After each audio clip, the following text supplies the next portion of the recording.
Hey guys, how are you doing today? This is Joseph from Jouleconcepts.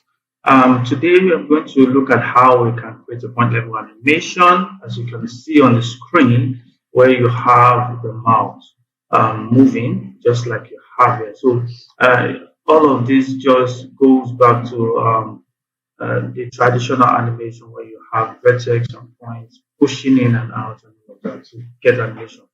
But it's kind of there's no way you could just animate that without understanding what the point level animation is. So which is what this tutorial is going to be about. So um, without speaking too much, let's just get into it.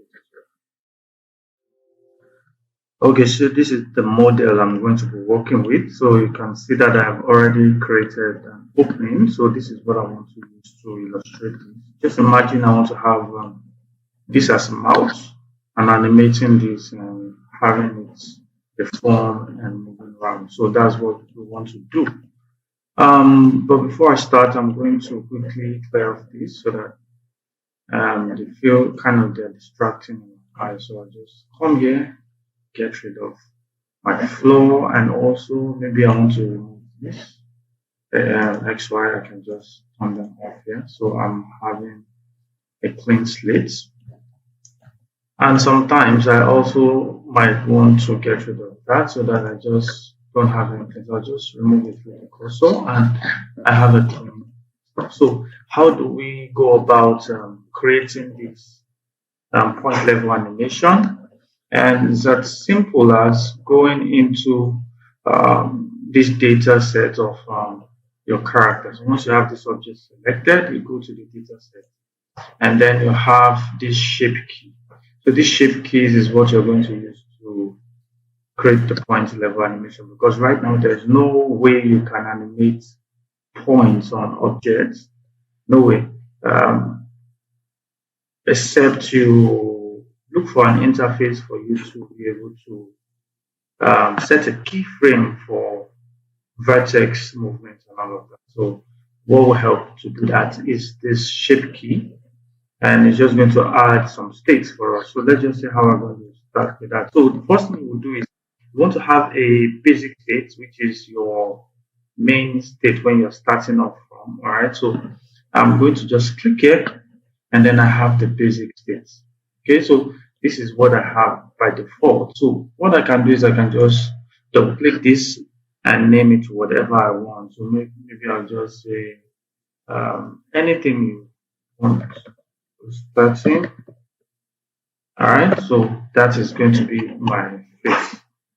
All right, so the second thing I'm going to do now is for me to add more states for it. So I'm going to create a state for when my mouth is closed. I'll create a state for when I'm smiling, when I'm sad, when I have a wide, my mouth is wide open and all of that. So I'm going to do that. So I'll come in, create a new state, and let's just say I'll call this mouth close, or let me just go all the way here and just quickly do the stuff. All right. So how do we create a state for this? And now if you look at the value here, you have a value, the range minimum, the maximum, and then you have a vertex group. So you can also create a vertex group and use that to drive the animation. Then you have a relative tool. So the relatives is very important because you want to tell Blender what this state is going to be relative to. So meaning you're going to start from what state we're starting from, this starting state before we get here. So once I have this selected, I'll hit my tab key to go to my object mode. Edit mode. So I'll just select these guys like so. Select all of these points. I want to be sure that I don't have any other thing selected. You can see I have this and I might not want that. So let me just control and deselect that. Let me go to my move tool so that will help me to know what I have selected. You can see that these are the only thing I have selected now. So I will just use my little scale tool to bring them close. So just okay, so Control Z, I have my proportional editing on. So I'll just turn that off. Then I will close this like so. So I'm fine. So if I feel that okay, I still want to bring this more, I can select this guy and use my move tool to bring this in so that they have it close. I think I have to select it, so I just try and select one. Just select this guy, move this in, select that out to just have that lip closed. Alright, so just do this, move this up, and then this one, and I'll move it down. Alright, so what I have now is I have my mouth closed. Just imagine that is what I have. And then once I go back to tab, you notice that it defaults back here. But then if I go all the way and I change my value, see what I have. Alright, so I have this open. So what I'm going to do now is I'm going to create another key. So let me call this mouse closed. Sorry.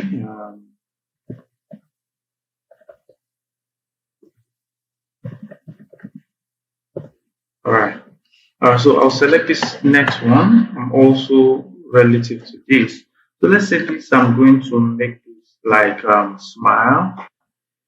So I will do a smile left and smile right so that I can have a control for me to smirk and stuff like that. So I will go to tab and then I'm going to move this guy all the way up like so, and just get that basic shape out like so. Maybe I don't want it to be too wide. Alright, so I'll just select this coming down just for one side. Alright, so don't worry about the general shape. So maybe I'll bring this down and bring this here. So we have that kind of a smile. And then let's go back. And then I'm just going to say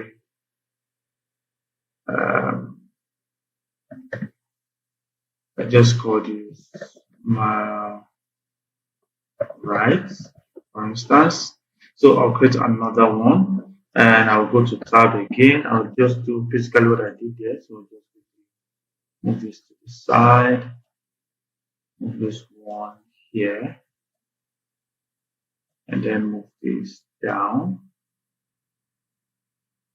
And control or shift and click to move that there.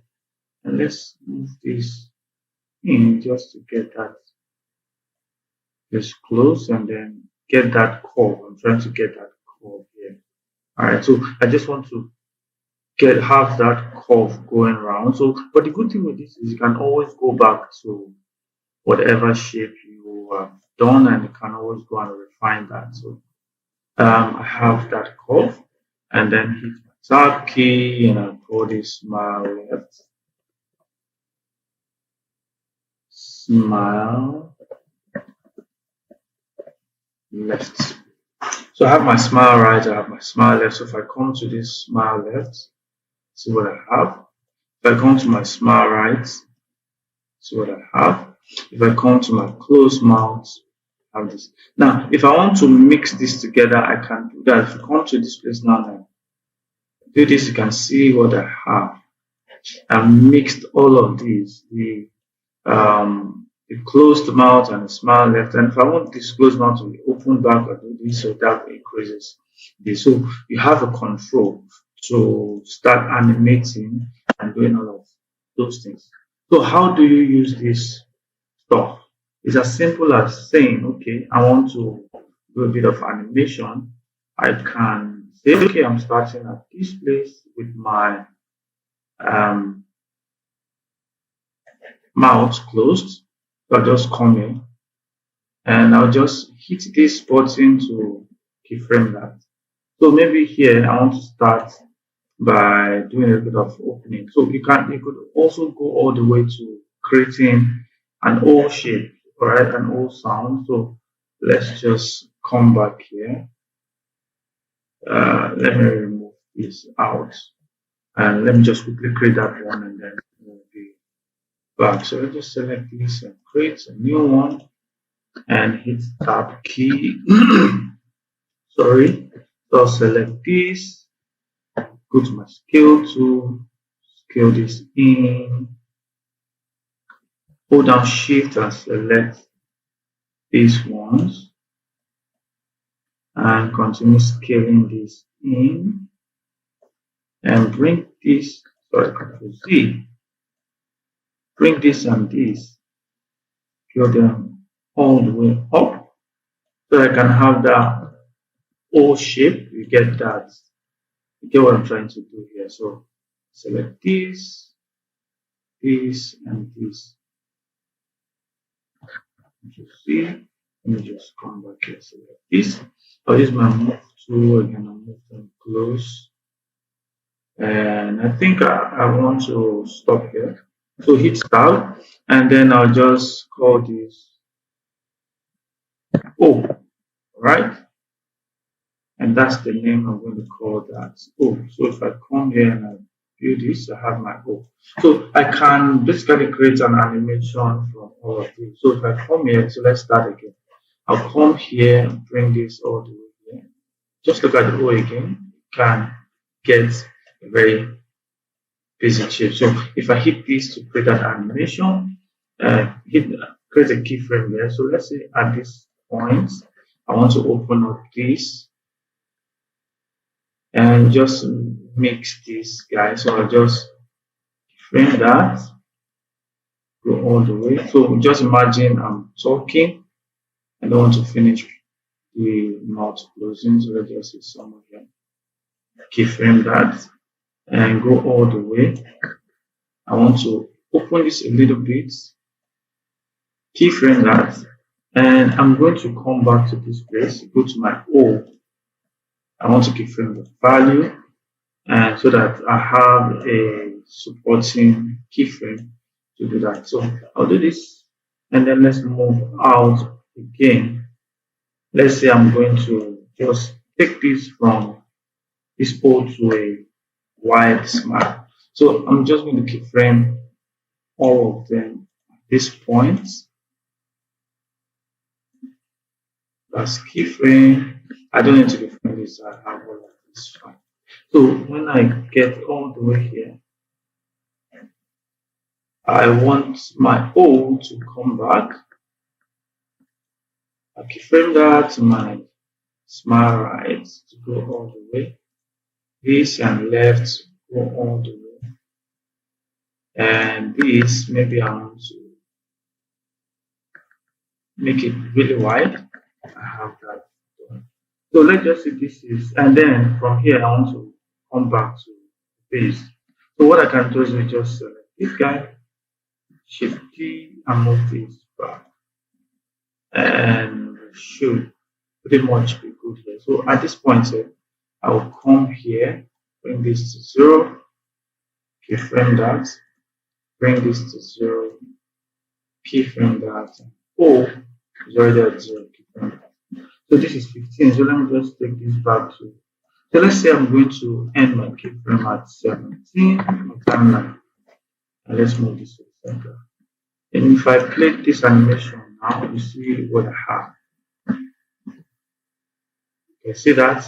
So you can actually use this to create a point level animation. So this is what we call the point level animation. Allows you to select the vertex of your object and animate it while it's talking. So just imagine you have a script and you already know, or you can tell the sound you're getting. So you might want to create different shape key for the vowels and all of that. And you can use that for your animation. So this is what I thought to share with you guys. If you feel this was helpful, please give me a like and a thumbs up. And if you're new to my channel, please subscribe to this channel because it helps me. So do have a wonderful day and God bless you. Bye.